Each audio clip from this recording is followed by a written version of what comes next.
If y equals log of tan pi by 4 plus x by 2, then prove that dy by dx minus secant x is equals to 0. So let me differentiate dy by dx equals log of x is 1 by x.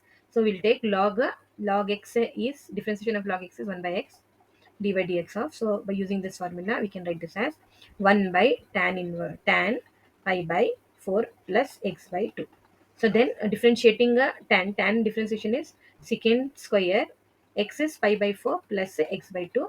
Then differentiating the x value, that is in what term which you have in place of x. So differentiation of pi by 4 will be constant, will be 0 and plus x by 2 will be 1 by 2. Differentiation of x by 2 is 1 by 2. So now this can be written as 1 by sine pi by 4 plus x by 2 divided by cos pi by 4 plus x by 2. Then here into 1 by cos square pi by 4 plus x by 2 into 2. Then here this will become reciprocate. This will become cos pi by 4 plus x by 2 divided by sine pi by 4 plus x by 2.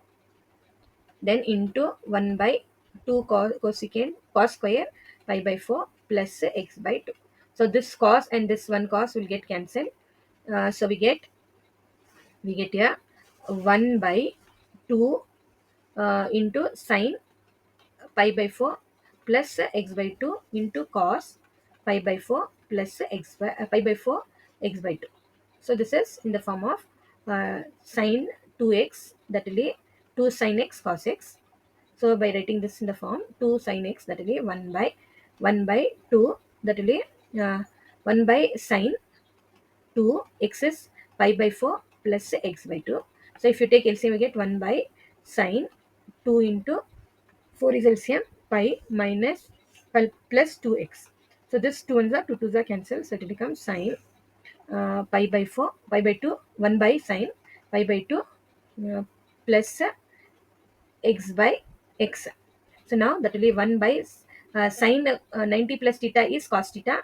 So the answer will be 1 by cos, that will be 1 by cos x. 90 plus x is cos x. So 1 by cos is nothing but secant x. So we have here dy by dx. Now if you take the secant other side, it will become dy by dx minus secant x is equals to 0. Hence it is proved.